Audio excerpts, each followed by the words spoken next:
അല്ലയോ ജരെ, എനിക്ക് ഓടുന്ന ഭയക്കണ്ട. എന്റെ ആഗ്രഹമാണ് ജര ചെയ്തത്. സുഹൃതികൾക്കുള്ള പദവിയായിരിക്കുന്ന സ്വർഗത്തേക്ക് പോകോളൂ എന്ന് ജരയെ ഭഗവാൻ അനുഗ്രഹിച്ചു. അപ്പൊ എന്താ വിമാനമൊക്കെ വന്നു, ജര പോയി. ഭഗവാന്റെ പേരാളിയായ ദാരുകൻ ഭഗവാന്റെ പാദതുളസിയോ സൗരഭ്യവും ആഘ്രാണം ചെയ്തുകൊണ്ട് എവിടെയാണ് ഭഗവാൻ അന്വേഷിച്ച് ഈ രംഗത്തിലേക്കാണ് എത്തിച്ചേർന്നത്. ഭഗവാന്റെ ആ ഇരിപ്പട് കണ്ടപ്പോൾ സഹിക്കാൻ പറ്റാതെ ഇങ്ങോട്ട് നിലവിളിക്കാൻ തുടങ്ങി ദാരുകൻ. ഞാൻ എന്താ ചെയ്യാത്ത ഭഗവാൻ? ദൃഷ്ടി പ്രണഷ്ട തമസി പ്രവിഷ്ട ദിശോ ന ജാനേ ന ലഭേ ച ശാന്തി യഥാ നിശായാം ഉടുപേ പ്രണഷ്ടേ. രാത്രി സഞ്ചരിക്കുന്നവന് നക്ഷത്രങ്ങളാണ് വഴികാട്ടി. പക്ഷേ അങ്ങേപ്പ കണ്ടപ്പോ എനിക്കുള്ള ദുഃഖം കൊണ്ട് ഇനി ഞാൻ എങ്ങനെ നടക്കണം, എങ്ങോട്ട് നടക്കണം എന്നറിയാതെ കഴിയുന്നു. ഞാൻ എന്താ വേണ്ടത് എന്നറിയില്ല എന്ന് പറഞ്ഞ് വാവിട്ട് ദാരുകൻ കരയുമ്പോഴേക്കും ഭഗവാൻ ദിവ്യമായിട്ടുള്ള രഥം ഉടനടി മറിഞ്ഞു കഴിഞ്ഞിരിക്കുന്നു. ദാരുകനോട് ഭഗവാൻ പറഞ്ഞു, ദാരുക, ധർമ്മമാസ്ഥായ ജ്ഞാനനിഷ്ഠ ഉപേക്ഷക മന്മായ രചനാമേറാം വിജ്ഞായ ഉപശമം വ്രജ.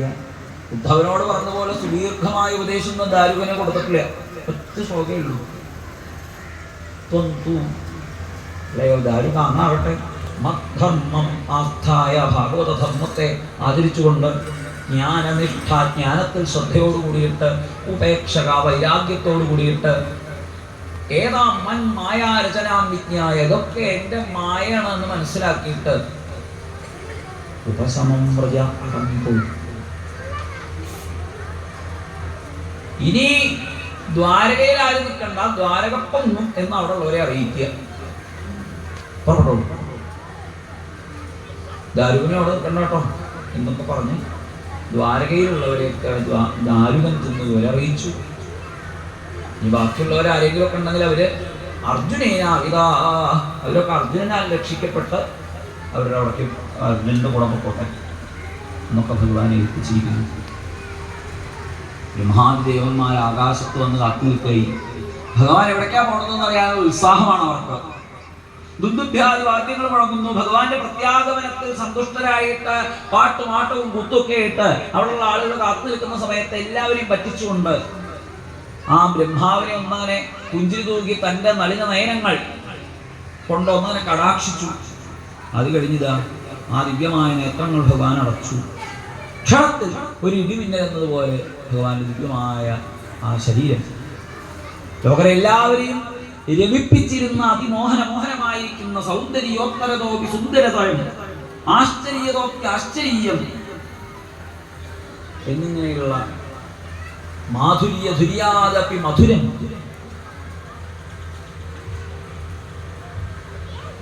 എന്നിങ്ങനെയുള്ള ആ ദിവ്യമായ രൂപം അതാണ് മറച്ചു ഭഗവാൻ. പിന്നീട് കലികാല കോലാഹലങ്ങളൊക്കെ വന്നു. ഈ കാലകോലാഹലങ്ങളുടെ മൂർച്ചയിൽ ഭഗവാൻ തന്നെ കൽക്കിയായിട്ട് ആവിർഭവിക്കുന്നു ഒക്കെ സൂചിപ്പിച്ചു.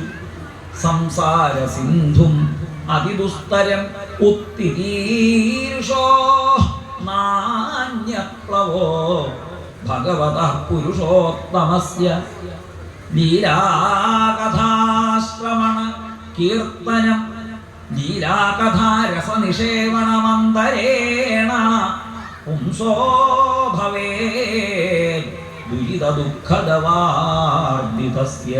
ഈ സംസാരത്തിൽ നാനാവിധങ്ങളായിരിക്കുന്ന ദുരിതങ്ങളും ദുഃഖങ്ങളും കൊണ്ടുണ്ടായതായിട്ടുള്ള താപത്തിൽ ചുട്ടുപൊള്ളിക്കൊണ്ടിരിക്കുന്ന ആളുകൾക്ക്, ഈ സംസാരമാകുന്ന സാഗരത്തിൽ മുങ്ങിയിട്ട് ഇവിടെ നിന്ന് രക്ഷപ്പെടണമെന്ന് ആഗ്രഹിക്കുന്നവർക്ക്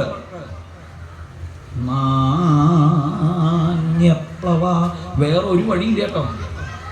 ഏതല്ലാതെ ഭഗവാന്റെ ലീലാ കഥാരസ നിഷേവണമല്ലാതെ ഭഗവാന്റെ ലീലാകഥകളെ ഇങ്ങനെ ആസ്വദിക്കുക എന്നതിലും എളുപ്പമായിട്ട് ഇനി ഒരു വഴി വേറെ ഇല്ല. അതുകൊണ്ട് ധാരാളമായിട്ട് ഭഗവത് കഥകൾ കേട്ടോളൂ, ധാരാളം ഭഗവാനെ കുറിച്ച് പറഞ്ഞോളൂ, ധാരാളം ഭഗവാനെ കുറിച്ച് കീർത്തിച്ചോളൂ, ധാരാളം തിരുനാമം ജപിച്ചോളൂ. ഇതന്നെയാണ് വഴി. ഞാനിവിടെ നിന്ന് ഈ പറഞ്ഞതൊക്കെ അടുത്തിരുന്ന് കേട്ട സൂതൻ നൈമിശാരണ്യത്തിൽ വച്ച് ശൗനികാദികളൊക്കെ ഉപദേശിക്കുമെന്ന് പറഞ്ഞ് പരീക്ഷത്തിന് ബ്രഹ്മോപദേശം ചെയ്യുന്ന പരീക്ഷത്തെ ഞാൻ മരിക്കും എന്നുള്ള പശുബുദ്ധിയെ ഉപേക്ഷിക്കുക. ദേഹമാണ് ഉണ്ടായത്, അത് നിലനിൽക്കുന്നു, നശിക്കുന്നു. എന്നാൽ ആദ്യന്തരഹിതമായിരിക്കുന്ന ആത്മസ്വരൂപമാണ് ഞാൻ. എനിക്കിനി എത്തേണ്ടതായിട്ടൊരു സ്ഥാനമൊന്നുമില്ല. അഹം ബ്രഹ്മ പരം ധാമ. പരമമായ ധാമം ഞാൻ തന്നെയാണ്. ആ പരമമായ ധാമം തന്നെ ഞാൻ തന്നെ പരമധാമം എന്ന് അങ്ങോട്ടും ഇങ്ങോട്ടൊക്കെ തിരിച്ചു പറയുന്നുണ്ട് ഇവിടെ. അഹം ബ്രഹ്മ പരം ധാമ ബ്രഹ്മാഹം പരമം പദം. ഇനി അതിലൊരു സംശയം ഉണ്ടാവരുത്.